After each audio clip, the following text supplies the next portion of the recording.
আচ্ছা, এই মানুষের মধ্যে খালি কি পুরুষ মানুষ আছে না মেয়ে মানুষও? এখন আমাকে একজন প্রশ্ন করছে যে হুজুর, পুরুষ মানুষ মারা গেলে আমরা 3 কাপড় দিই, মেয়ে মানুষ মারা গেলে আমরা 5 কাপড় দিই, কিন্তু হিজড়া যদি মরে কয় কাপড়? আমি জীবনে প্রথম আটকা গেলাম, কারণ আমাকে এলাকাত একটা হিজড়াও মরেনি। আপনাকে এলাকাত কোনো হিজড়া মরছে? তা আমাকে এখন বলতে যে হুজুর, পুরুষ মানুষ মারা গেলে 3 কাপড়, মেয়ে মানুষ মারা গেলে 5 কাপড়, তো হিজড়া মরলে কয় কাপড়? আমি তো আশ্চর্য হয়ে গেলাম, কারণ মানুষের মধ্যেও হিজড়া আছে, জোরে কোন আছে না নাই? আপনাকে পার্শ্ববর্তী রংপুরে জাতীয় পার্টির সভাপতির সাথে কিন্তু একটা হিজড়া দাঁড়া ছিল, জোরে কোন কথা ঠিক কিনা? দাঁড়া ছিল না? আমি ঝিনাইদহ ওয়াজ করতে যাই, দেখি মাহফিলের প্রধান অতিথি চেয়ারম্যান সাহেব, উনি আবার হিজড়ে। এখানে আল্লাহ বলতেছেন ইন্নাল ইনসানা লাফি খুসর, নিশ্চয় মানুষগুলো ক্ষতির ভিতরে। এরপর আল্লাহ বললেন ইল্লাল্লাযীনা আমানু ওয়া আমিলুস সালিহাতি ওয়া তাওয়াসাউ বিল হক ওয়া তাওয়াসাউ বিস সবর। এখানে 4টা বিষয়, জোরে কোন কয় বিষয়? 4টা বিষয় নিয়ে আমি আপনাদের সামনে আলোচনা করব। আমি কোনো মাহফিলে আমার ওয়াজের যারা শুনেছেন, ইউটিউবে শোনেন আর যেখানে শোনেন, আমি কোনো দিনও বলিনি যে আমি অসুস্থ। ওয়াজের টেজে আসে আমি কোনো দিনও বলিনি, কিন্তু আজকে আসলে আমি খুবই অসুস্থ। রাস্তার মাঝখানে অসুস্থ হয়ে গেছিলাম। এখানে আসার পর থেকে আমি কোনো কিছু খাইনি, না খেয়ে আছি, কারণ আমার প্রেশারটা এত বেড়ে গেছে, ওষুধ খাচ্ছি তাও কমতেছে না, ডায়াবেটিসও বেশি। তো এখন এসে যখন সারছি, আপনাদের সামনে তো কিছু কথা বলাই লাগবে, জোরে কোন ঠিক কিনা? খুব গুরুত্ব দিয়ে কথাগুলো শুনবেন। 4টা বিষয় আমি আপনাদের সামনে আলোচনা করব, খুব মনোযোগ দিবেন। 1 নম্বর বিষয় হলো ঈমান। যেরকম 1 নম্বর বিষয় কি? ঈমান যদি না থাকে, আপনি যতই আমল করেন, কোনো আমল আল্লাহর দরবারে কবুল হবে? আসরের নামাজ পড়ে জমির ধান দেখবার গেছে, জমির ধান দেখবার যায়, দেখে উপর জমির পানি চলমল করতেছে, নিচে ওর জমির পানি নেই। ও এখন চারিদিকে তাকাইছে, এরকম চারিদিকে তাকা দেখে কেউ নেই। আস্তে করে বসে ওই জমির আল কাটা দিছে, আল কাটা দিয়ে ওই পানি দিয়ে হাত ধোছে, ধুই আবার দাঁড়ায় চারিদিকে তাকায় দেখে কেউ নাই। তখন বলতেছে আলহামদুলিল্লাহ, কেউ দেখেনি। আপনারা বলেন তো, লোকটা আসরের নামাজ আছে কিন্তু কি নাই? জোরে বলেন, কি নাই? আপনি যতই নামাজ পড়েন, আপনি যদি কোনো এক সময় বলেন আল্লাহর ধন নবীরে দিয়া, আল্লাহ গেছে গায়েব হইয়া, নবীর ধন খাজা নিয়া শুয়ে আছে আজমিরে, কেউ ফেরে না খালি হাতে, খাজা রে তোর দরবারে। সুবহানাল্লাহ না নাউজুবিল্লাহ। আমার দয়াল বাবার দরবারেতে কেউ ফিরে না খালি হাতে। আপনাকে দিনাজপুর থেকে, রংপুর থেকে বহু গাড়ি আমি যাওয়ার দেখছি, আটরশিতে যাওয়ার সময় এই জিকির করে, দয়াল বাবার দরবারেতে কেউ ফিরে না খালি হাতে। আপনারা বলেন তো, এটা তাওহীদ না শিরক? এখানে 1 নম্বর হলো ঈমান। ঈমান যদি না থাকে, কোনো ইবাদত আল্লাহর দরবারে কবুল হবে না। সাহাবারা জিজ্ঞাসা করলেন মা হুয়াল ঈমান ইয়া রাসূলুল্লাহ, ঈমান সম্পর্কে একটু আমাদের বলেন। আল্লাহ রাসূল বললেন ইকরার বিল লিসান, তাসদিক বিল জানান, আমল বিল আরকান। কয়টা কথা বললেন? 1 নম্বর কি? জবানে বলতে হবে লা ইলাহা ইল্লাল্লাহ। সবাই বলে লা ইলাহা ইল্লাল্লাহ, লা ইলাহা ইল্লাল্লাহ। যুদ্ধের সময় আমাদের এলাকার অনেক হিন্দুরা এই কলেমার জিকির করছে। মানে পাকিস্তান আর্মি দেখলি ওরা বলতো লা ইলাহা ইল্লাল্লাহ, লা ইলাহা ইল্লাল্লাহ, লা ইলাহা ইল্লাল্লাহ। তখন আর্মিরা বলতো বিলকুল ঠিক হয়, ঠিক হয়, ঠিক হয়। এক হিন্দু আমাকে বলছে মুসলমানের কলমার দাম আছে। আমি কইলাম আপনি হিন্দু হয়ে কলমার দাম কেমনে বুঝলেন? বলে যুদ্ধের সময় কলমা মুখে জারি রাখার কারণে আর্মির গুলির থেকে বেঁচে গেছে। আমি বললাম দাদা, শুধু মুখে কলমা গাওয়ার জন্য যদি আর্মির গুলি থেকে বাইসা যান, এই কলেমা যদি কলিজার মধ্যে জায়গা দিতেন, তাহলে জাহান্নামের আগুন থেকে আল্লাহ আপনাকে বাঁচায় দিত। এই জন্যে বলা হচ্ছে তাসদিক বিল জেনান। ইমানটা কোন জায়গায় রাখা লাগবে? কলিজার মধ্যে যখন কারো ইমান যায়, ওই মানুষের কাছে জীবনের চাইতে ইমানের দাম বেশি। আপনারা বলেন তো, আমাদের কাছে জীবনের দাম বেশি না ইমানের দাম বেশি? না না না না, অন্তর থেকে সত্যি কথা কওয়া লাগবে। সত্যি করে বলেন তো, জীবনের দাম বেশি না ইমানের দাম বেশি? এদের 7ই জানুয়ারি যে ভোট হলো না, তো আমাদের বগুড়াতে খুব ধরপাকড় শুরু হলো। তখন এক লোক গোরস্থানের মধ্যে একটা কবর করছে, কবর করে নিচে খ্যার, উপরে তার উপরে কম্বল, তার উপরে ল্যাপ দেওয়া শুয়ে থাকে। মাঝে মধ্যে বউ মোবাইল করে বলে, স্বামী গো আপনার খবর কি? বলে কোনো টেনশন নেই, আমি নিরাপদে আছি। আপনারা বলেন তুই কোথায় আছে? কথা কয় না, কোন জায়গাতে আছে? কবরের মধ্যে নিরাপদ আছে। বউ বলতেছে সন্ধ্যা থেকে 3-3 বার পুলিশ ঘুরে গেল। স্বামী বলতেছে 100 বার ঘুরলেও আমাকে ধরতে পারবে না, কারণ এমন জায়গাতে আমি আছি, পুলিশের বাপেরও ক্ষমতা নাই এ জায়গাতে আসে। আপনারা বলেন তো, পুলিশকে কবরস্থানে যাবে? মনে করেন আল্লাহ পরীক্ষা করার জন্য আজরাইলকে বলতেছে, যা তো পুলিশের পোশাক পরে ওর কাছে যা, বুঝানোর জন্য বলতেছি। তো এখন আজরাইল পুলিশের পোশাক পরে ওর কাছে যা বলতেছে, কে রে ভাই? কবর থেকে, এই জায়গার তো খবর কে দিল রে? এই জায়গায় তো কোনো পুলিশ আসার কথা না। তখন বলতেছে, ভাই রে আমি তো পুলিশ না, আমি হলো আজরাইল। তখন লোকটা কপালে থাপ্পড় দিয়ে বলতেছে, বর্তমান বাংলাদেশে মুসলমানেরা পুলিশ ধরার চিন্তায় আজরাইল ধরার কথা ভুলে গেছে। জোরে কোন কথা ঠিক কিনা? আপনাদের সত্যি যদি ইমান কলিজার মধ্যে থাকে, তাহলে আপনারা পুলিশ ধরার টেনশন করবেন না আজরাইল ধরার। গভীর রাত্রে খাদিজাতুল কুবরা আল্লাহ নবীর হাত ধরে কাঁদতেছে। আল্লাহ রাসূল বলে, খাদিজা, দুনিয়ার সবাই ঘুম পাড়ে, আর আপনি এমন করে কাঁদেন কেন? খাদিজা বলে, রাসূলুল্লাহ, আপনি না ঘুমাইলে আমি কোনোদিন ঘুমাই না। হুজুর, আপনি যখন ঘুমায় গেছেন, এমন সময় আমি ঘুমের একটা দোয়া পড়তেছি, আল্লাহুম্মা বিইসমিকা আমুতু। আপনারা এই দোয়া পড়েন না? কি দোয়া বলেন তো? আল্লাহুম্মা বিইসমিকা আমুতু। খাদিজা বলতেছে, হুজুর, ওই আমুতু বলার সঙ্গে সঙ্গে অন্ধকার কবর আমার সামনে হাজির হয়ে গেছে। আপনি বলেছেন যেই ব্যক্তি সর্বশেষে মারা যাবে, তাকে অন্ধকার কবরে 50,000 বছর থাকা লাগবে। ইয়া রাসূলুল্লাহ, ওই অন্ধকার কবরে কোনো বাতি নাই, সাথী নাই, বালিশ নাই, খেতে নাই, অন্ধকার কবরে আমি কেমনে থাকবো? আল্লাহ রাসূল খাদিজার কপালে চুমা দিয়ে বললেন, ঈমান গ্রহণ করার পরে আপনি আল্লাহর সঙ্গে যে সম্পর্ক গড়ে তুলেছেন, আল্লাহ আপনার কবরকে জান্নাত বানায়া দিবে। সুবহানাল্লাহ যে বললেন, কথাটা কি আপনার বুঝতে পারলেন?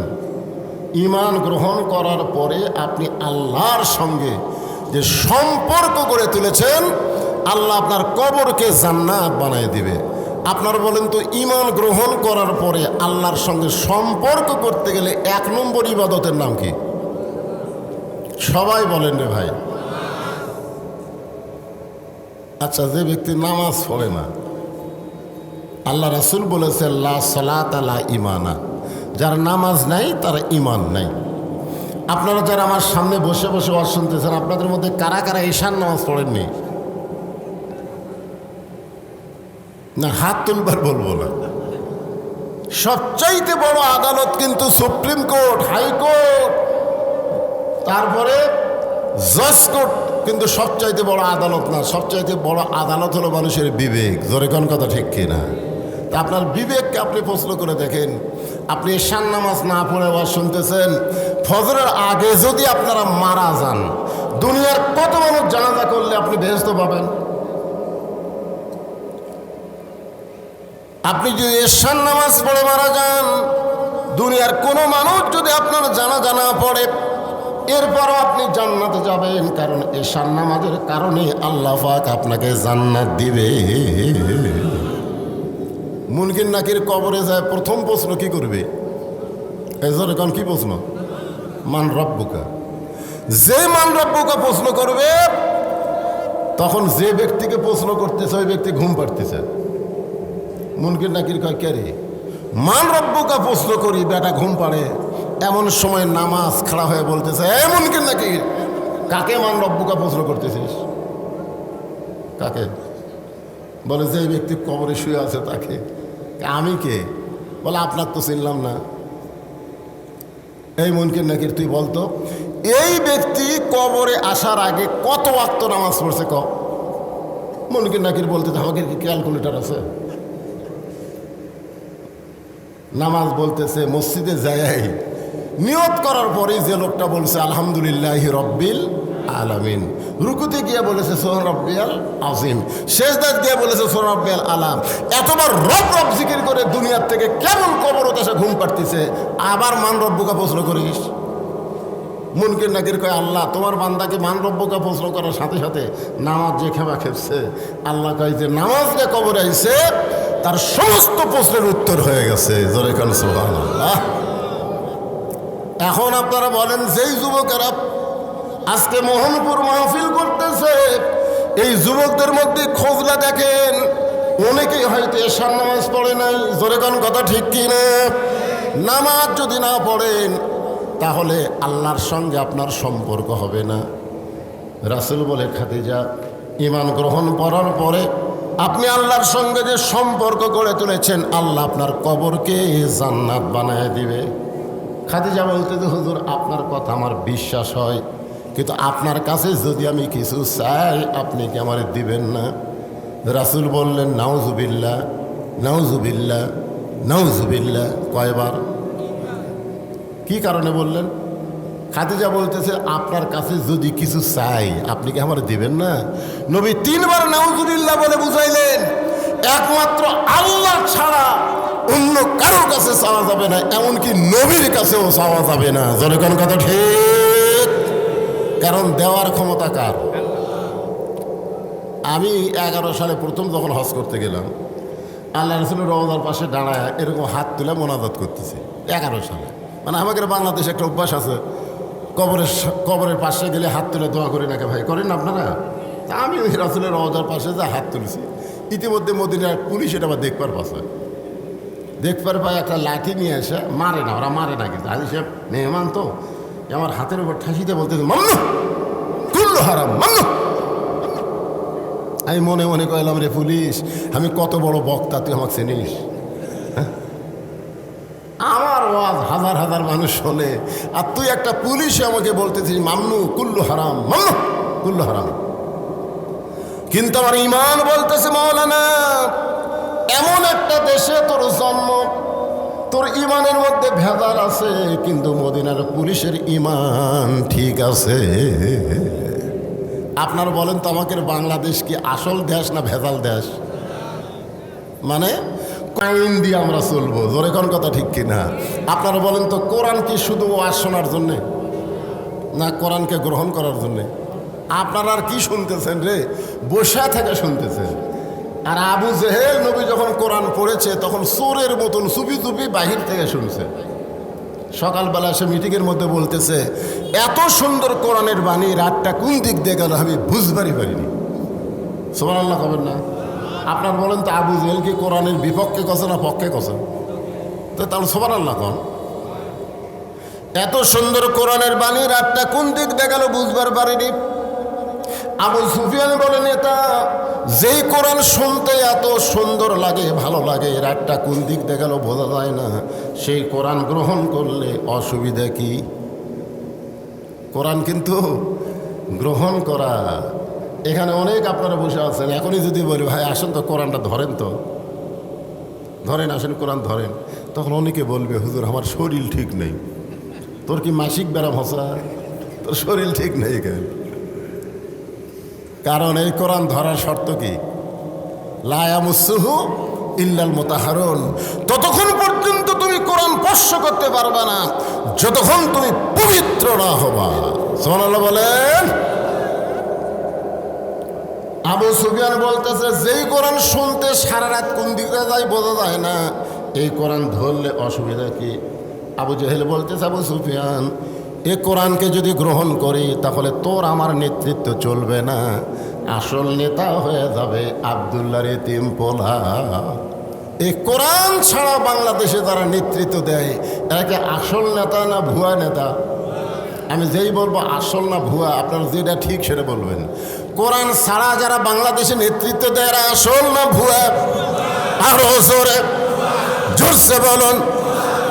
এই ভুয়া শব্দটা কিন্তু বাংলাদেশে প্রচুর ভাইরাল হচ্ছে। আমাদের বগুড়ার হিরো আলম, বুঝলেন, হিরো আলম যখন বই মেলাত গেছে তখন হিরো আলমকে সবাই বলছে ভুয়া ভুয়া ভুয়া। আর একটা বুড়া একটা চেংড়ি বিয়ে করছে, আপনারা জানেন। আপনাকে ঠাকুরগাঁও না কোন জায়গায় একটা চেংড়ি বিয়ে করছে মোস্তাক আহমদ। ওই শালা বুড়া বিয়ে করছে এক ছড়ি। আচ্ছা আপনারা বলেন, মোস্তাক আহমদ বুড়া হয়ে বিয়ে করুক, কিন্তু বিয়ে করার পরে ওই মেয়েটাকে যদি বোরকার মধ্যে রাখতো তাহলে সাংবাদিক বুঝবার পারত, কারণ বোরকার মধ্যে ছড়ি না বুড়ি এটা বোঝা যাবে। কিন্তু শালা বদমাইশ কি করছে, বিয়ে তো করছে বুড়া হয়ে, আবার বউটাকে বেয়া পর্দার মধ্যে রাখার কারণে যেই বই মেলাত গেছে সবাই বলতেছে ভুয়া ভুয়া ভুয়া ভুয়া। আর একজন নেতা গেছিল, যেই নেতা বিসমিল্লাটাই ঠিক মতো খবর পারে না, ওই নেতা যখন বই মেলাত গেছে তখন সবাই বলছে ভুয়া ভুয়া ভুয়া। আল্লাহর কোরআন ছাড়া যারা নেতৃত্ব দেয় এরা আসল না ভুয়া? জোরে বলেন। আবু জেহেল বলতেছে, এই কোরআনকে যদি গ্রহণ করি তাহলে তোর আমার নেতৃত্ব চলবে না, আসল নেতা হয়ে যাবে আব্দুল্লাহর এতিম পোলা। খাদিজা বলে, হুজুর আমি আপনার কাছে কিছু চাই। এ কথা শুনে আপনি 3 বার নাউজুবিল্লাহ কইলেন। আমি আপনার কাছে যা চাবো তা যদি আল্লাহ দিবার না পারে তাহলে আল্লাহর কাছে কেমনে চাবো? নবী চমকে বলে, খাদিজা আল্লাহ দিবার পারে না এ কথা মুখে আনাই যাবে না। খাদিজা বলতে যে হুজুর মনে করেন আপনার সাথে আমার বিয়া হয়নি, গভীর রাত্রে আমি আল্লাহকে বলতেছি, আল্লাহ খাদিজার পেটে একটা বাচ্চা দাও। আপনি বলেন আল্লাহকে দিবি? আল্লাহকে দিবার পারবি? দিবার পারবি না? দিবার পারবে কিন্তু দিবে না কেন? আল্লাহ একজনকে দিয়েছিল, তার নাম হলো মরিয়ম। জোরে কোন তার নাম কি? স্বামী ছাড়া পেটে বাচ্চা দেওয়ার কারণে জাকারিয়া নবীকে সবাই যখন আক্রমণ করলো, জাকারিয়া কান দেওয়ার বলে, আল্লাহ কাম করলে তুমি আর পিটন খাচ্ছি আমি। আল্লাহ বলে, জাকারিয়া বাবা আদমকে আমি বাপ মা ছাড়া দুনিয়াতে প্রেরণ করেছি, আর ঈসাকে বাবা ছাড়া দুনিয়াতে প্রেরণ করলাম। কিয়ামত পর্যন্ত স্বামী ছাড়া আর কারো সন্তান পেটে আসবে না। এখন যদি বর্তমানে কোনো মেয়ে কয় আমার পেটে বাচ্চা আল্লাহ দিছে, আপনারা বিশ্বাস করবেন? যতক্ষণ করবেন একটু মনোযোগ দিবেন। খাদিজা বলতেছে, ইয়া রাসূলুল্লাহ আমি আপনার কাছে যা চাবো তা যদি আল্লাহর না থাকে তাহলে আল্লাহ কেমনে দিবে? নবী চমকে গিয়ে বলে, খাদিজা আল্লাহর নাই এ কথা বলাই যাবে না। খাদিজা বলে, হুজুর আল্লাহর বাপ নাই, আল্লাহর মা নাই, আল্লাহর মৃত্যু নাই। নবী চমকে গিয়ে বলে, খাকলি করেছে, আমি মরে যাওয়ার পর এই জুব্বাটা আমার কাফনের কাপড় হিসাবে দিয়া দিবে। আমার 2 নম্বর চাওয়া হলো আপনার পবিত্র হাত দিয়ে আমার দেহখানা কবরের মধ্যে নামাই দিবেন। আমার 3 নম্বর চাওয়া হলো কবরে মাটি দিয়ে সবাই যখন চলে আসবে এমন সময় 2টা ফেরেশতা কবরের মধ্যে ঢুকবে। আপনারা বলেন তো এই 2টা ফেরেশতার নাম কি? আপনারা জানেন না 2টা ফেরেশতা কবরের মধ্যে ঢুকবে, নাম কি? ফেরেশতা আসিয়া যখন জিজ্ঞাসা করিবে দিন কি তোমার মাবুদকে, বা তখন কি বলিবে। আচ্ছা এই গান গাইলে কি গুনাহ হবে? তাহলে সবাই গান না কেন বাইরে? রাত বেশি হয়ে গেছে, বুঝলেন না? খালি বক্তা একলা ওয়াজ করলে হবে, তাই সবাই একটু তাল দেন। ফেরেশতা আসিয়া যখন জিজ্ঞাসা করিবে দিন কি তোমার মাবুদকে, বা তখন কি বলিবে। আল্লাহ বিনে নাই রে মাবুদ, আল্লাহ বিনে নাই রে মাবুদ জবানে, তাই বলো রে বলো মুখে আল্লাহ রাসূল সবে বলো। সঙ্গে সঙ্গে আল্লাহ নবী খাদিজার কপালে চুম্বন দিয়ে বলে, খাদিজা আমার আগে যদি আপনার মৃত্যু হয় তাহলে আপনার 3টা চাওয়াই আমি পুরা করব ইনশাআল্লাহ। এখানে নবী কিন্তু একটা মারাত্মক কথা কইছে, বলেন তো কি কথা? আমার আগে যদি আপনার মৃত্যু হয়। এই কথার দ্বারা নবী বুঝাইলেন কে কখন মরবে এটা নবীও, কিন্তু আমাদের মধ্যে মনে হয় কিছু লোক জানে। 5 থালার উপরে 1.5 লাখ টাকার খাট, 12,000 টাকার কম্বল ওরে তা মানে 9টার সময় দিয়ে বলতেছে আমার বাড়ি আমার ঘর আমাক নামাইকে। 2 কান্দে 2 ফেরেশতা বলতেছে আল্লাহ ঘুমানোর আগে মানুষ আল্লাহুম্মা বিইসমিকা আমুতু আহিয়া এই দোয়া পড়ে ঘুমাই, আর এই বেটা কি কইলে আমার বাড়ি আমার ঘর আমাক নামাইকে। কয়টার সময়? 9টার সময়। ধরে কোন কয়টার সময়? রাত যখন 3টা বাজে তখন 40 সেকেন্ডের একটা ভূমিকম্প, খালি 2বার বিল্ডিং ঝাঁকি মারছে, ওই এত ফোর্সে নামছে, কম্বলের মধ্যে লুঙ্গি খোলা আছে, ওই লুঙ্গিটাও পর্যন্ত পরার টাইম পায়নি। ফেরেশতা কয় আল্লাহ নামাইলা নামাইলা, তাই বলে ন্যাংটা করে নামালা। আল্লাহ বলে জনগণ যখন পারবে না আমার নামান হলো ন্যাংটা করে।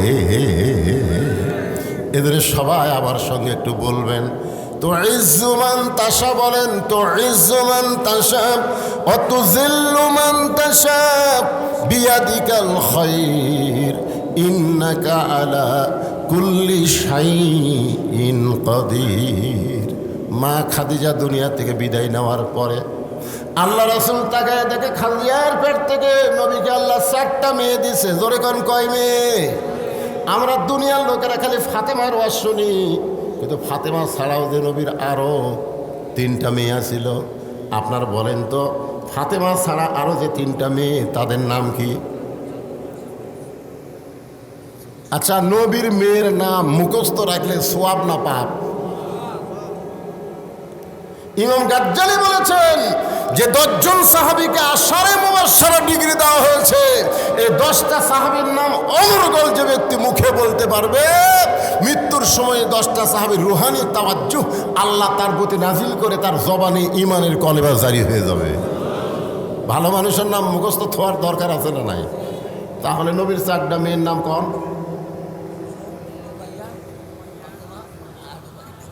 আর একটা পারেন? শোনেন, একটার নাম হলো জয়নাব। জোরে বলেন নাম কি? জয়নাবের জীবনী পড়লে আপনি আশ্চর্য হয়ে যাবেন।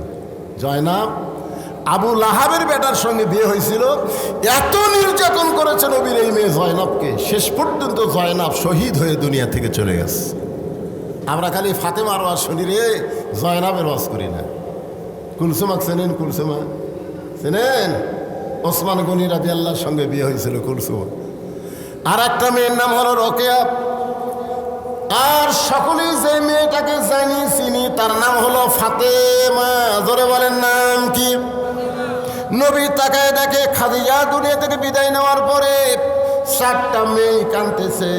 3টা মেয়ের কান্নার শব্দ শোনা যায়, কিন্তু একটা মেয়ের কান্নার কোনো সাউন্ড নাই। 3টা মেয়ের কি শোনা যাচ্ছে? কান্নার শব্দ।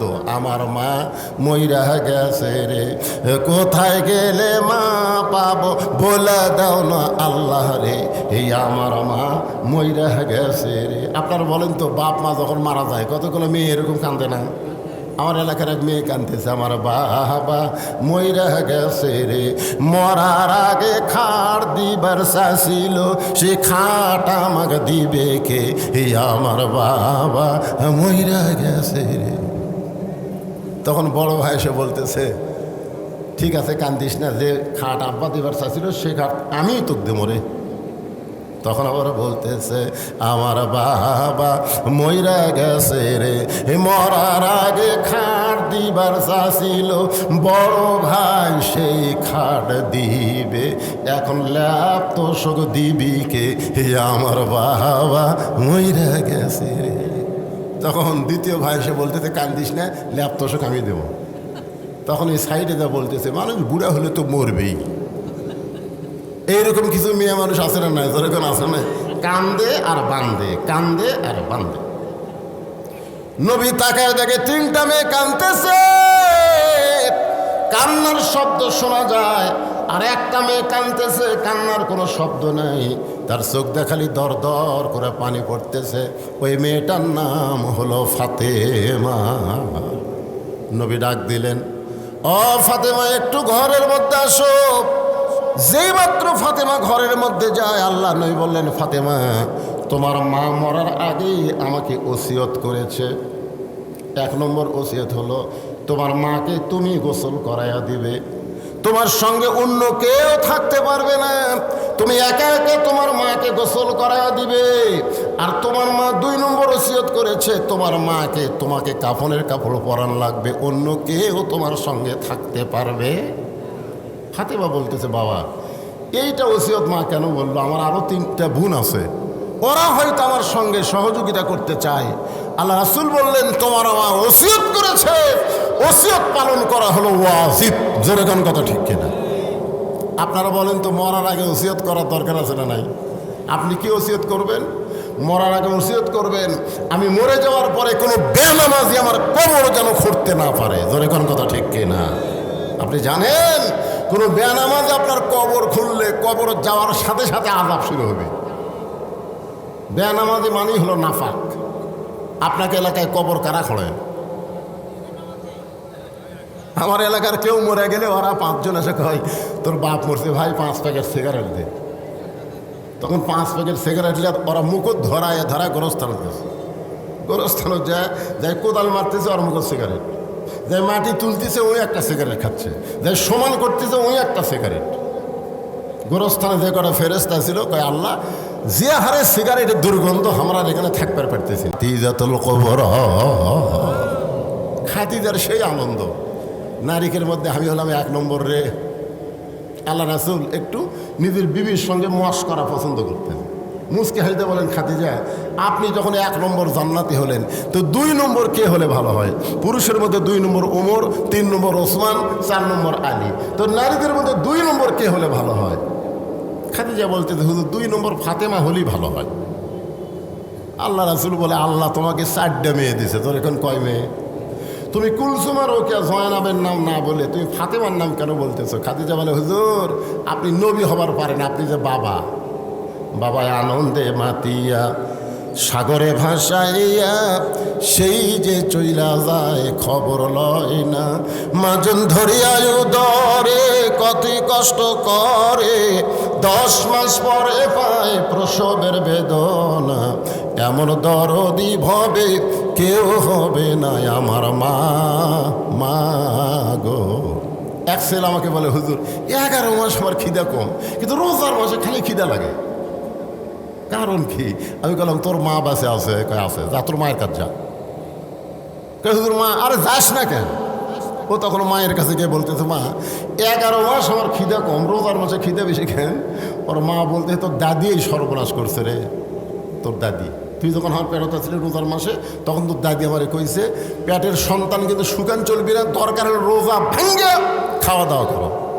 আমি রমজান মাসে খাসি, তুই আমার পেটের মধ্যে খাসু, রোজার মাসেই তোর খাওয়ার অভ্যাস আছে। এই জন্য একজন নেপোলিয়ন বলেছে, ভালো একটা সন্তান যদি চাও, ভালো একটা বাপের দরকার না, ভালো একটা মায়ের দরকার। তোর এখন কথা ঠিক কি না? আজকে পর্দার অন্তরালে যে সমস্ত মায়েরা বসে আছেন, ও মায়েরা, খালি সিজার করে বাচ্চা নেওয়া চলবে না, নর্মালে বাচ্চা নেওয়া লাগবে। জোরে কোন কথা ঠিক কি না?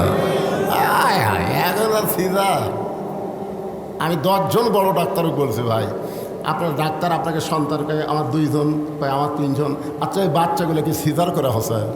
ডাক্তার কয়, হুজুর যে কি কয়, কোনো ভালো ডাক্তার তার বউকে সিজার করায় না, কারণ সিজার করলে বাচ্চারও ক্ষতি, মায়েরও ক্ষতি। তাহলে কি বুঝলেন? ডাক্তারের বইয়ের সিজার লাগে না। ধরে কেন কি লাগে না? কথা কন না কেন? ডাক্তারের বইয়ের কি লাগে না? আর মৌলানার বাড়িতে কোনোদিন মিলাদ হয় না।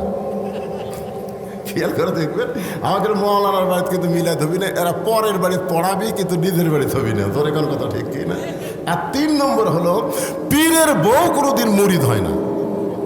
খেয়াল করে দেখবেন, পীরের বউ মুরিদ হয় না কেন? কারণ জানে আমার পীর সাহেব মাঝে মধ্যে মুরিদের বইয়ের দিকে চোখ মারে, এই শয়তানের হাতে কে মুরিদ হবি রে? তাহলে এখানে কয়টা কথা বললাম?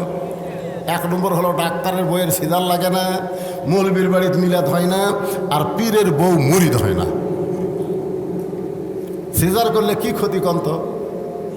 এই আমার দাদি আমারে কইছে, তোকে টাইনে বার করবার যায় ভাই, তোর মাথা লম্বা হয়ে গেল, পরে থাবড়া থাবড়া তোর মাথা আমরা গোল করছে।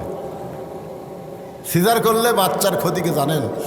2 দিন পরই নর্মালে বাচ্চা হবে, 2 দিন পরই। কিন্তু মা অধৈর্য হওয়ার কারণে পেট কেটে বাচ্চা বের করতে হয়। আপনারা বলেন তো, আমরা টেজের উপর যে কয়টা আছি, আমরা কেউ কি সিজার করা? কেবা সিজার করা? সভাপতি সাহেব কন, আমি হলই, আপনি সিজার, আপনি সিজার, তা আমরা কি খারাপ হচ্ছে? আজ থেকে 20 বছর আগে বাংলাদেশে কোনো সিজার ছিল না, ধরে কার কথা ঠিক কিনা?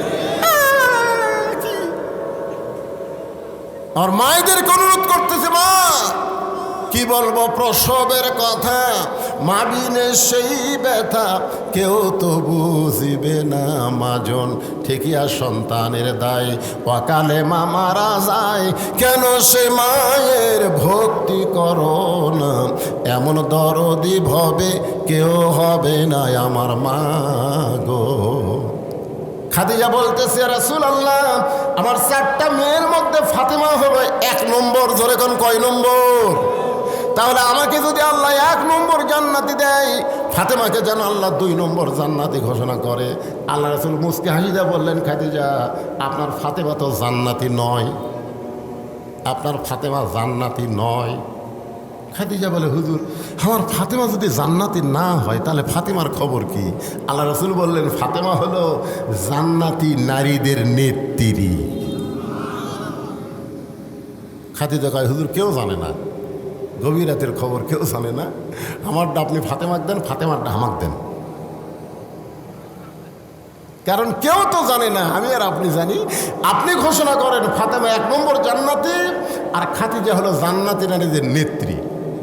আল্লাহ রাসূল বলে, খাদিজা আপনারা মা আর মেয়ে, অসুবিধা কি? খাদিজা বলে, হুজুর আপনি জানেন না, মেয়ে মানুষের একটা অভ্যাস হলো এই সারা জীবন নেত্রী হবি, কারো অধীনে থাকবি না। জোরে কোন কথা ঠিক কিনা? যেটা আমাদের বাংলাদেশে আমরা হাড়ে হাড়ে টের পাচ্ছি। একজন নেত্রী আছে, আর এক নেত্রী অসুস্থ হয়ে আছে, তাকে বাহিরে চিকিৎসা পর্যন্ত করবার দিচ্ছে না। জোরে কোন কথা ঠিক কিনা? হাইরে হিংসা ভাই। আমার বড় মেয়ে তরকারি পাক করে আমার খাবার দিছে, মাছের তরকারি। আমি খাচ্ছি, মেয়েটা আমার মুখের সামনে খালি ঘুর ঘুর করতেছে। তা আমি বললাম, মা বাংলাদেশে বহু জায়গাত মাছের তরকারি খেলাম, মা তোর হাতে মনে হয় মধু আছে। মেয়েটা আর 1 টুকরা আমাকে দিল, আমি খাচ্ছি, তাকে দেখে ওর মাও তাই গাল ফুলে বসে আছে। এইভাবে কে গো, তোমার আমার মুখ ভার কেন? এখন থেকে মেয়ের বাড়ি পার হয়ে যান, আমি তাই পারি? এরা কি জাত রে? মেয়ের প্রশংসা করলে মা বেদার হয়, এই জাতের নাম হলো নারী জাত। যেরকম কথা বল না, মেয়ে মানুষের হিংসা কম না বেশি? খাদিজা বলতেছে, রাসূলুল্লাহ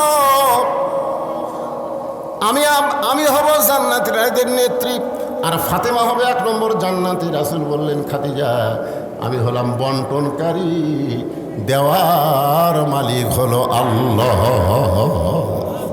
আল্লাহ নবী কি কারি? বন্টনকারী, দেওয়ার মালিককে। খাদিজা বলে, হুজুর মা হোক বাদ দে, মেয়েকে আল্লাহ খাতুনে জান্নাত ডিগ্রি কেন দিল? আল্লাহ রাসূল বলে, খাদিজা আপনাকে আমি 2টা প্রশ্ন করব, আপনি দেখেন তো উত্তর দিয়ে কি রেজাল্ট পান। 1 নম্বর প্রশ্ন হলো, আপনি কত বছর বয়সে ইসলাম গ্রহণ করছেন?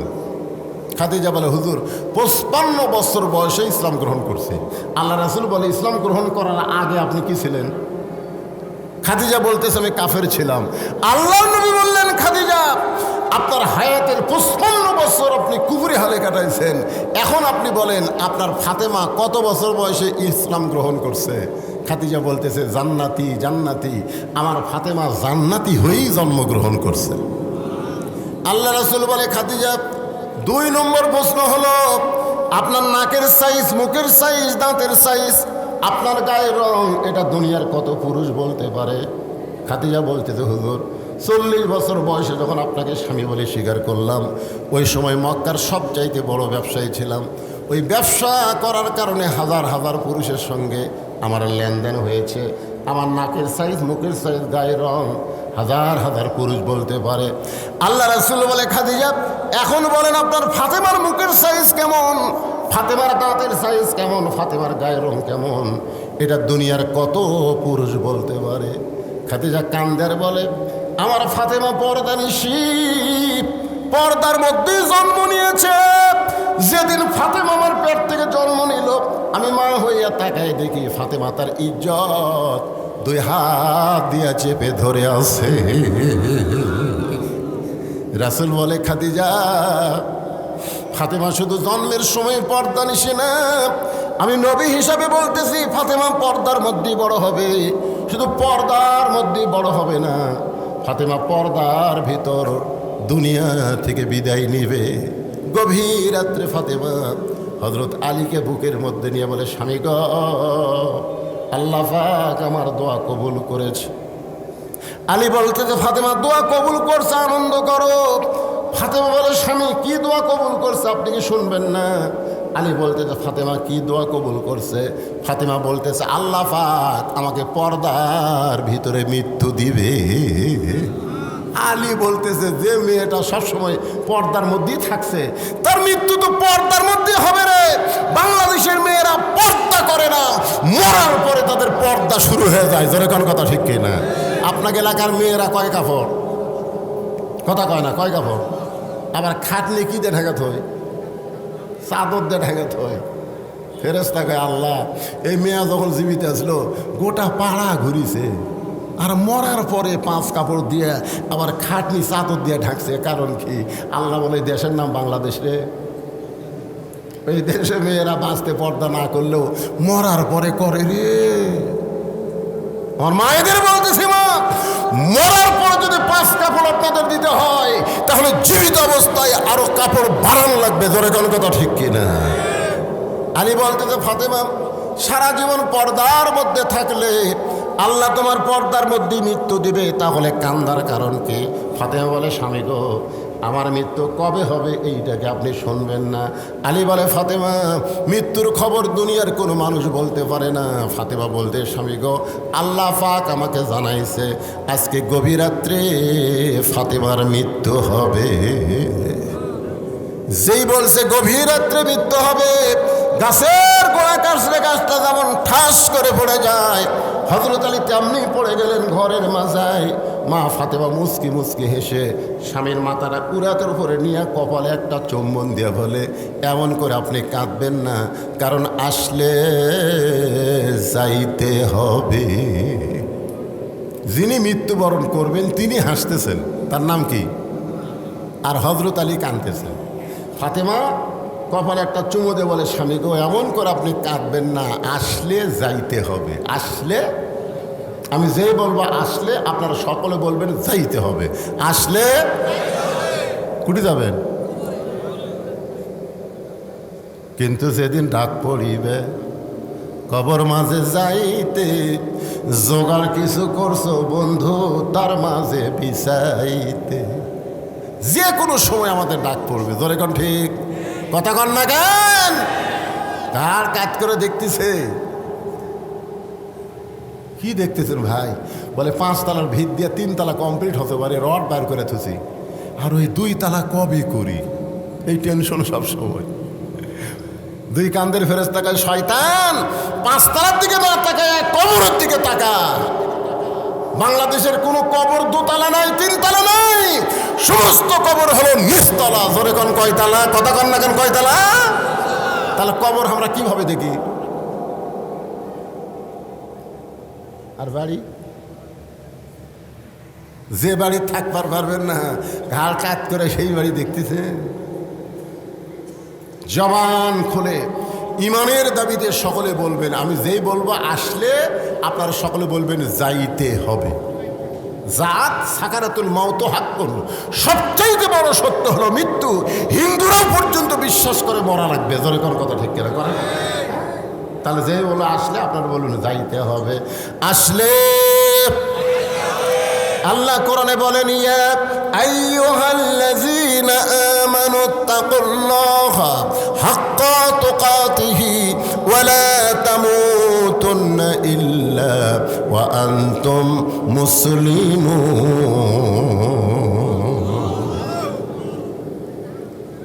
গভীর রাত্রে ফাতেমা দুনিয়া থেকে চলে গেল। হযরত আলী নিজের কাঁধে করে ফাতেমাকে দাফন করলেন।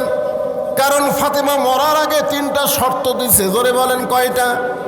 1 নম্বর শর্ত হলো রাতের অন্ধকার আমাকে কবর দেওয়া লাগবে। 2 নম্বর শর্ত হলো আমার কোনো জানাজার ব্যবস্থা করবেন না। 3 নম্বর শর্ত হলো আমার লাশটা কিন্তু খাটনি তুলবেন না। আপনারা বলেন তো, একটা মহিলা মারা গেলে সবার কাঁধে কি সে চড়তে পারবে? পারবে? আচ্ছা, শালি মরে গেছে, দুলা ভাই যদি কয় শালির লাশ আমি কবরত নিয়ে দেবো, চলবে? চাচাতো ভাই, ফুয়াতো ভাই, খালাতো ভাই, তো যে লাশ কান্দত লিবার পারবি না তার কি সাথে দেখা করা যায় না? হারাম। এ কথা কন না, দেখা করা যায় না। এটা আমার চাচাতো ভাই হয়, চাচাতো।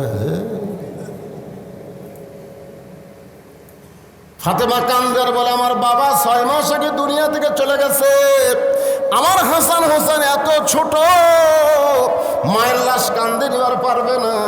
আপনি শুধু আমাকে কান্দে করে নিয়ে ওই জান্নাতুল বাকির পূর্ব কোণায় সবুজ রঙের একটা বাতি জ্বলবে, ওই বাতি বরাবর আমাকে দাফন করবেন।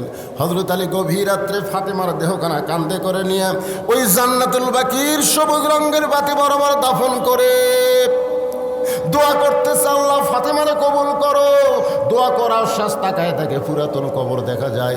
এইমাত্র ফাতেমার নতুন কবর, সেই কবর আর নাই। আলী বলে, এখনই ফাতেমার কবর দিলাম, সেই কবরটা গেল কোন জায়গায়? চিল্লায় বলে, ফাতেমার কবর, ফাতেমার কবর। কে যেন বলে, আলী রে। ফাতেমা পর্দা নিশি, আমি আল্লাহ জোহরা ডিগ্রি দিয়া ফাতেমার কবরটাকে কিয়ামত পর্যন্ত পর্দা করে দিয়েছি। মায়েরা, ও মা, পর্দার অন্তরে যারা বসে আছেন, মা, সন্ধ্যা থেকে আপনাদের কোনো ওয়াজ হয় নাই, এজন্য আমি অসুস্থ মানুষ, আপনাদের জন্য একটু ওয়াজ করে দিলাম। মা, পর্দা যদি না করেন একটা ইবাদত আল্লাহ কবুল করবে না। জোরে কোন কথা ঠিক কি না? মেয়েদের 1 নম্বর আমল হচ্ছে ও আমিলুস সালেহা, সূরা আসরের বিষয়। 1 নম্বর নেক আমল হচ্ছে পর্দা। একটু মনোযোগ দিবেন। রাসূল বলে, ফাতেমা যাও তোমার মাকে গোসল করায় দাও। ফাতেমা নিজেই তার মাকে গোসল করায় দিলেন। গোসল করানো শেষ হয়ে গেছে।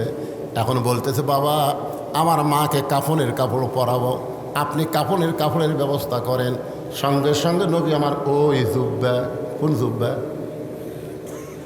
মনে ভুলে গেছে, গারে হীরার জুব্বা, যেই জুব্বা পরা অবস্থায় ফেরেশতা জিবরাইল কোরআনের 5টা আয়াত নাজিল করেছে।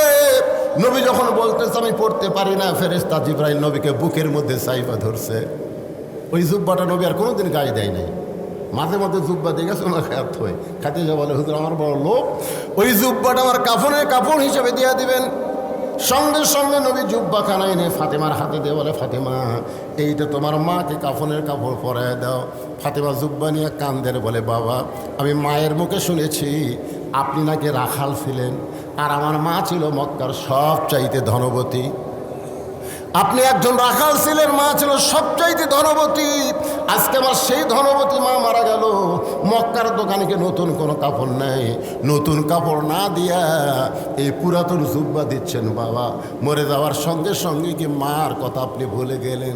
রাসূল কান্দের বলে, ফাতেমা এই জুব্বা দুনিয়ার সাধারণ কোনো জুব্বা নয় মা, এই জুব্বার সঙ্গে আল্লাহর কোরআনের সম্পর্ক রয়েছে। আপনারা সত্যি করে বলেন, এই কোরআনের সম্পর্ক যার সাথে থাকবে তার দাম কমবে না বাড়বে? একই গাছের কাঠ দেওয়া 3টা জিনিস বানাচ্ছে, একটা হলো সোফা, একটা হলো খাট, আর একটা হলো রেহাল। চিন্তা ভাবনা করে বলেন তো, এই 3টা জিনিসের মধ্যে, খাট, সোফা আর রেহাল, এই 3টা জিনিসের মধ্যে দাম বেশি কার? সবাই বলেন দাম বেশি কার? কারণ খাটের সাথে মানুষের সম্পর্ক, সোফার সাথে মানুষের সম্পর্ক, আর রেহালের সাথে আল্লাহর কোরআনের সম্পর্ক। রেহালের ওপর এরকম কোরআন সব আছে, বুঝলেন? হঠাৎ কোরআন সব লিবার যায়, ফট করে রেহাল পায়ের ওপর পড়ছে, ওই রেহাল তুলাই 3বার সময় খাচ্ছে। রেহাল কয়, কেরে খাট, এই দেখ আমাকে রাত্রি মারেনি, খালি পায়ের ওপর পড়েছি, আমাকে 3বার সময় খেলো, তোরকে খবর কি? একই গাছের মধ্যেই তো আমরা ছিলাম। খাট পাই ভাই আমার লাগতে না জন্যি রে। সোফা বলতেছে আমার ওর পাও তুলে বসে রে। কে রে খাট সোফা তোর কক লাগতে, আর আমি পায়ের কাছে বললো আমার 3 বার সোফা খায়, কারণ কি রে? খাট আর সোফা বলতেছে আমাদের সাথে হলো মানুষের সম্পর্ক, আর তোর সঙ্গে আল্লাহর কোরআনের সম্পর্ক। আল্লাহর কোরআনের সাথে সম্পর্ক করলে তার দাম বাড়ে না কমে? এখন যদি আপনাদের বলি আপনারা কারা কারা কোরআনের সাথে সম্পর্ক করবেন, 2 হাত তুলে একটু আল্লাহকে দেখার লাগবে। কারা কারা করবেন? লিল্লাহি তাকবীর। সবাই তোলেন, আল্লাহ কবুল করে নাও। আল্লাহ লিল্লাহি তাকবীর। হাত নামান, হাত নামান। দেইনি মা, বরং তোমার মা আমার কাছে চেয়েছে। ফাতেমা যাও তোমার মাকে কাফনের কাপড় হিসেবে পরায় দাও। আল্লাহ নবীর গাড়ি হীরের জুব্বা ফাতেমা নিয়ে গেলেন মা খাদিজাকে পরানোর জন্যে। নবী আমার পিছনে পিছনে, ফাতেমার সামনে সামনে। কোরআনে আল্লাহ বলেছেন আমার নবী যখন রাস্তা চলবে নবীর সামনে কেউ যাবার পারবে, কিন্তু ফাতেমা যখন রাস্তা চলে তখন আল্লাহ নবী ফাতেমাকে সামনে দিয়ে নিজেই পিছনে পিছনে যায়। মা এসে একদিন জিজ্ঞাসা করছিল ইয়া রাসূলুল্লাহ, আপনার মেয়ে ফাতেমা আপনার সামনে যায়, আপনি পিছনে যান, কারণ কি? আল্লাহ রাসূল বলে আয়েশা, দুনিয়ার সবাই জানে ফাতেমা হলো আমার মেয়ে, কিন্তু আমি নিজের চোখে দেখেছি ফাতেমা হইল আমার মা। জোরে কর না সুবহানাল্লাহ। সেই ফাতেমার সামনে সামনে, নবী পিছনে পিছনে। যেই ঘরে মা খাদিজার দেহ শুয়ে আছে ওই ঘরের মধ্যে ফাতেমা জুব্বা নিয়ে ঢুকলেন। আল্লাহ নবী দরজা বন্ধ করে দাঁড়িয়ে থাকলেন। কিছুক্ষণ পর ফাতেমা দরজা খুলল। নবী তাকায় দেখে ফাতেমা মুস্কি মুস্কি হাসতেছেন। আল্লাহ রাসূল চমকে গিয়ে বলে, ফাতেমা কানতে কানতে তুমি ঢুকলে আর হাসতে হাসতে তুমি দরজা খুললে। ফাতেমা বলতেছে, বাবা কানতে কানতে কেন ঢুকলাম এটাও আপনি জানেন, হাসতে হাসতে দরজা খুললাম এটাও আপনি জানেন। রাসূল বলে, ফাতেমা কানতে কানতে তুমি ঢুকলে এটা আমি জানি, কারণ মাকে মেয়ে কাফনের কাপড় পরাবে অবশ্যই কানবে, কিন্তু হাসতে হাসতে দরজা খুললে এটা আমি জানি না। এ কথার দ্বারা আমাদের ঈমান পরিষ্কার করা লাগবে। আল্লাহর নবী গায়েব জানে। জোরে বলেন জানে। এখন অনেক ভণ্ড বক্তা বাড়াইছে, তারা নাকি বলে পীর সাহেবরাও নাকি গায়েব জানে। দেখেন ফাতেমা বলতেছে, বাবা কানতে কানতে কেন ঢুকলাম এটা আপনি জানেন, হাসতে হাসতে দরজা কেন খুললাম এটা আপনি জানেন। রাসূল বললেন, কানতে কানতে ঢুকলে আমি জানি, কারণ মেয়ে তার মাকে কাফনের কাপড় পরাবে, এই জন্যে কানতে কানতে ঢুকলো, কিন্তু হাসতে হাসতে দরজা খুললে আমি জানি না। ফাতেমা বলতেছে, বাবা আমি মনে করতাম আপনি ভিতরেও জানেন বাহিরেও জানেন। আল্লাহ রাসূল বলে, ফাতেমা মা ইয়ানতিকু আনিল হাওয়া ইন হুয়া ইল্লা ওয়াহয়ুন ইউহা। রাসূল বলেন, ফাতেমা তুমি হাসতে হাসতে দরজা কেন খুললে? আমি নবী হয়ে তোমার কাছে জানতে চাই, কারণ কানতে কানতে ঢুকলে মায়ের শরীরে কাফনের কাপড় পরাবা, আর হাসতে হাসতে কেন দরজা খুললে আমি নবী জানতে চাই। নবী যদি জানবার চাই ফাতেমা হাসতে হাসতে দরজা কেন খুললো, আমরা নবীর উম্মত হিসাবে জানার অধিকার আছে না নাই? কারা কারা জানবেন আল্লাহকে একটু হাত দেখান তো দেখি। লিল্লাহি তাকবীর। মারাত্মক কথা, মারাত্মক কথা। ফাতেমা বলতেছে, বাবা আপনার ওই জুব্বাখানা নিয়ে যখন ঘরের মধ্যে গেলাম, ইয়ানজুরু বি নূরিল্লাহ, এই 2 চোখ বাদ দিয়ে আমি নূরের সাহায্যে দেখলাম।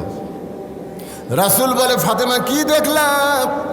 ফাতেমা বলতেছে, বাবা যা দেখলাম সেইটা আমি বলবো, তাহলে আপনি হন শ্রোতা আর আমি ফাতেমা হলাম বক্তা।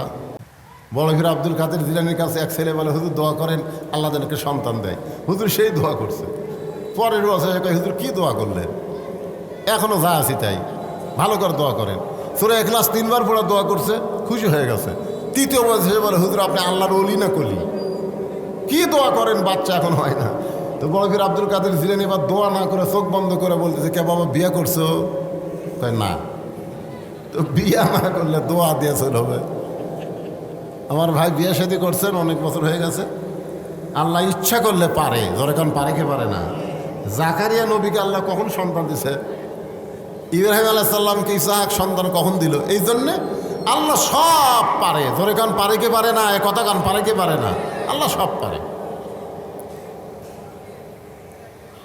রাসূল বললেন, ফাতেমা হাসতে হাসতে দরজা খুললা, কারণ কি? ফাতেমা বলতেছে, বাবা আপনার জুব্বা নিয়ে যখন আমি আমার মাকে পরাবার চাই, ইয়ানজুরুবি নূরিল্লাহ, আমি নূরের চোখ দিয়ে তাকায় দেখি আমার মাকে আল্লাহ জান্নাতের পোশাক পরাইয়া দিছে। সঙ্গে সঙ্গে নবী বসে বললেন, বসে পড়ে মাটির মধ্যে হাত দিয়ে কান্না শুরু করে দিলেন। ফাতেমা বলে, বাবা আমার মাকে আল্লাহ জান্নাতের পোশাক পরাইয়া দিছে, এইটা শোনার পর আপনি কান্দেন কেন? আল্লাহ রাসূল বলে, ফাতেমা এই কান্না দুনিয়ার সাধারণ কোনো কান্না না, এই কান্না হলো আমার জীবনের আনন্দের কান্না। প্রথম যখন আমি নবী হলাম, আমি কার কাছে কলেমার দাওয়াত দিব এই টেনশন আমি করতেছিলাম। কারণ সবাই নবী বলে বিশ্বাস করলো, বউ কিন্তু কি মনে হয় 39 বছর আমি ওয়াজ করি, এখন পর্যন্ত আমার বউ আমাকে হুজুরই কয়নি। আমি একদিন বইয়ের হাতে 500 টাকা দিয়ে বললাম, একবার এখানে হুজুর কও তো দেখি, তোমার মুখে হুজুর শুনতে কেমন লাগে? বউ টাকা নিয়ে বলতেছে, জনগণ আপনাকে চিনে না তাই হুজুর কয়। কিন্তু আমি তো চিনি আপনি মালটা কি, হুজুর হয় এত সহজ নয়। নিজের বইয়ের কাছে হুজুর হওয়া যে কত বড় কঠিন। আর সর্বপ্রথম নিজের বিবে খাদিজা আমাদের নবীকে নবী বলে স্বীকার করেছে, সুবহানাল্লাহ। এই জন্য আল্লাহ কোরআনে বললেন, লাকাদ কানা লাকুম ফি রাসূলিল্লাহি উসওয়াতুন হাসানা। যদি সফলতা অর্জন করতে চাও, বউ যাকে সর্বোত্তম নবী বলে স্বীকার করেছে তার আদর্শকে গ্রহণ করে নাও। আজকে আমাদের বাংলাদেশে যত নেতা আছে, বলেন তো নেতার বইয়েরা কি নেতা আদর্শ নেতা বলে? কথা কন না কেন বলে? রাসূল বলে, ফাতেমা তোমার মা সর্বপ্রথম আমাকে নবী বলে স্বীকার করেছে। আমার মনে হয় এই কারণে আল্লাহ তাআলা তার শরীরে জান্নাতের পোশাক পরাইয়া দিছে। আল্লাহর নবী নিজের হাতে খাদিজাকে কবরের মধ্যে নামাই দিলেন। নিজের হাত দিয়ে খাদিজাকে কবরে নামাচ্ছেন। নবীর চোখ দিয়ে দর দর করে পানি পড়তেছে। আবু বকর বলে, ইয়া রাসূলুল্লাহ, আপনি নবী হয়ে যদি এমন করে কাঁদেন তাহলে আমরা কেমনে সহ্য করব? রাসূল বলে, আবু বকর, এই খাদিজাকে যখন আমি কবরে নামাইতেছি আমি নবী নয়, আমি ভাগ্যস্বামী। আমার খাদিজা যতদিন জীবিত ছিল আমি নবী ততদিন দ্বিতীয় কোনো বিয়া করি নাই। আপনারা বলেন তো, মা খাদিজা যতদিন জীবিত ছিল রাসূল কি ততদিন দ্বিতীয় বিয়ে করছে? বহুদিন মা খাদিজা বলেছে, হুজুর এই বুড়ির সাথে সংসার করতে গিয়া আপনার যৌবন শেষ হয়ে যাবে, আপনি আর একটা বিয়ে করেন। আল্লাহ রাসূল বলে, খাদিজা আপনি যদি শুধু আমার বিবি হইতেন আমি বিয়ে করতাম, কিন্তু আপনি শুধু আমার বিবি না, আপনি হলেন আমার দরদ। শিশুকালে মইরা গেছে মা, গর্ভে থাকতে মরছে পিতা, নবী চোখে দেখলেন না। কে করিবে লালন পালন, কে দিবে সান্ত্বনা, এই দুনিয়ার বড় এতিম নবী ছিলেন একজনা। রাসূল বলে, আবু বকর যত রাতে হোক না কেন, 2টা বাজলো না 3টা বাজলো না 4টা বাজলো, আমি যখন দরজাতে এসে দাঁড়াই সঙ্গে সঙ্গে খাদিজা দরজা খুলে দেয়। আমি রাসূল চমকে গিয়ে বললাম, খাদিজা আপনাকে ডাকা লাগে না, দরজার কাছে দাঁড়াইলি দরজা খুলে দেন। খাদিজা বলে, রাসূলুল্লাহ আপনি যখন দাওয়াতের কাজে বের হয়ে যান আমি তখন দরজার মধ্যে নাক লাগাইয়া দাঁড়িয়ে থাকি, কারণ আপনি হলেন মেশকাম্বর। যখনই আপনি আসেন আপনার সুগন্ধে আমি দরজা খুলে দেই। রাসূল বলে, খাদিজা তাহলে আপনি কি ঘুমাবেন না? খাদিজা বলে, হুজুর ওই দিন একলা ঘুমাবো যেদিন আমার মরণ হবে। যেদিন আমার মরণ হবে সেই দিন একলা ঘুমাবো, জীবিত অবস্থায় আপনাকে না ঘুমায়া আমি কোনোদিন ঘুমাবো না। রাসূল কান্দার বেলা, আবু বকর আমার খাদিজা আজকে কবরে একা হয়ে ঘুমায় গেল। আমার মন চাইলেও আমি খাদিজার সঙ্গে কবরে থাকতে পারবো না। কবরে মাটি দেওয়ার পর সবাই যখন চলে গেছে, আল্লাহর নবী খাদিজার কবর ছাড়েন না। ঘন্টার পর ঘন্টা নবী দাঁড়ায় থাকে। আল্লাহ বলে হাবিব, সবাই খাদিজার কবরে মাটি দিয়ে চলে গেল, অথচ আপনি কেন খাদিজার কবর ছাড়েন না? রাসূল বলে, আল্লাহ মুনকির নাকির খাদিজাকে 3টা প্রশ্ন করবে, খাদিজা উত্তর দিবার পারবে না। খাদিজার পক্ষে আমি একটু উত্তর দেওয়ার জন্য দাঁড়িয়ে আছি। আল্লাহ কয়, হাবিব আপনি শুধু খাদিজাকে ভালোবাসেন, আজকে শুনে নাও, আজকে শুনে নেন, আমি আল্লাহ তেমন ভালোবাসি। আল্লাহ রাসূল বলে, আল্লাহ আপনি খাদিজাকে ভালোবাসার কারণ কি? বলে, খাদিজা দুনিয়ার জীবনে কবরকে স্মরণ করে কান্নাকাটি করছে। যেই ব্যক্তি দুনিয়াতে কবরকে স্মরণ করে কান্দে, কবরের ঘরে তাকে আর কোনো কষ্ট দেওয়া হবে না। আমাদের সকলের সামনে কবর আছে না নাই? কবরের প্রস্তুতি নেওয়া লাগবে ভাইজান। আমি মনেই করতেছিলাম না যে আজকে অসুস্থ অবস্থায় আপনাদের সামনে কিছু কথা বলতে পারবো, কিন্তু আপনাকে বসার সাইজ ভালো, এই ভালো হওয়ার কারণে আমি অসুস্থ শরীর, প্রেশার বেড়ে গেছে, ডায়াবেটিস বেড়ে গেছে, এরপরেও কিছু সময় আপনাদের সামনে আলোচনা করলাম। আল্লাহ পাক বক্তা এবং শ্রোতা সকলকেই আমল করার তৌফিক দান করুক। সকলে বলে আল্লাহুম্মা আমিন। আমি সংক্ষিপ্ত একটা মোনাজাত করব, মাজুর মানুষ, অসুস্থ মানুষ, আপনাদের নিয়ে একটা মোনাজাত করব। আল্লাহুম্মা আমিন। আল্লাহুম্মা আনতাস সালাম ওয়া মিনকাস সালাম, তাবারাকতা ইয়া যাল জালালি ওয়াল ইকরাম। আল্লাহ ফাজেল মাদ্রাসা ময়দানে তোমার হাফিজি মাদ্রাসাকে উদ্দেশ্য করে আজকের এই সারা রাতব্যাপী জান্নাতের বাগান লেগে গেছে। আল্লাহ আমি অসুস্থ মানুষ, আল্লাহ দীর্ঘ সময় আলোচনা করার পর তোমার বান্দা বান্দিদের সঙ্গে করে নিয়া রহমতের দরজায় ফকির হয়ে আমি হাত তুলেছি। আল্লাহ মেহেরবানি করে আজকের মাহফিল আমাদের সকলের হেদায়েতের জন্যে, নাজাতের জন্যে, জান্নাতের জন্যে কবুল করে নাও। এই মাহফিলের শুরু থেকে শেষ পর্যন্ত যত আলোচনা হয়েছে আল্লাহ, আমার পরেও আলোচনা হবে, আল্লাহ সব আলোচনাকে জান্নাতের বিনিময় হিসাবে কবুল করে নাও। আল্লাহ আজকের মাহফিলের সম্মানিত সভাপতিকে আল্লাহ তুমি কবুল করো, সহসভাপতিকে কবুল করো, মাদ্রাসার কমিটিকে কবুল করো। যেই যুবকেরা কষ্ট করে মেহনত করে এত সুন্দর আয়োজন করেছে, আল্লাহ মোহনপুরের সব যুবককে তুমি কবুল করে নাও। আল্লাহ তোমার নবীর এতিম মাদ্রাসাকে লক্ষ্য করে নগদে বাকিতে আজকে যারা দান করেছে, কোরআন শরীফ বাবদ যারা দান করলো, আল্লাহ সকলের দানগুলোকে জান্নাতের বিনিময় হিসাবে কবুল করো। আমরা যারা হাত তুলেছি, আমাদের জনম দুঃখনী মা যাদের কবরে চলে গেছে, আল্লাহ মেহেরবানি করে মায়ের কবর জান্নাতের টুকরা বানাও। বাবার বাড়িঘর সবই আছে,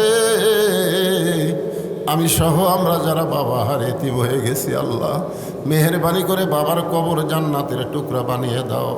ফিলিস্তিনের মুসলমানকে আল্লাহ হেফাজত করো, বাংলাদেশের প্রতি আল্লাহ তুমি খাস রহমত করো।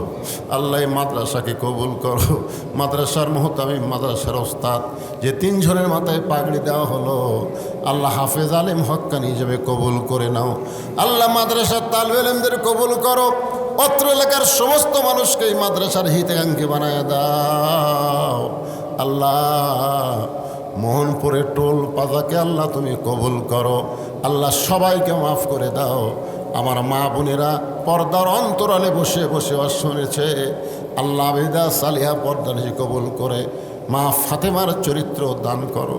আমি অসুস্থ আল্লাহ, আমার মতো যারা অসুস্থ হাত তুলেছে আল্লাহ সবাইকে সুস্থতার নিয়ামত দান করে দাও।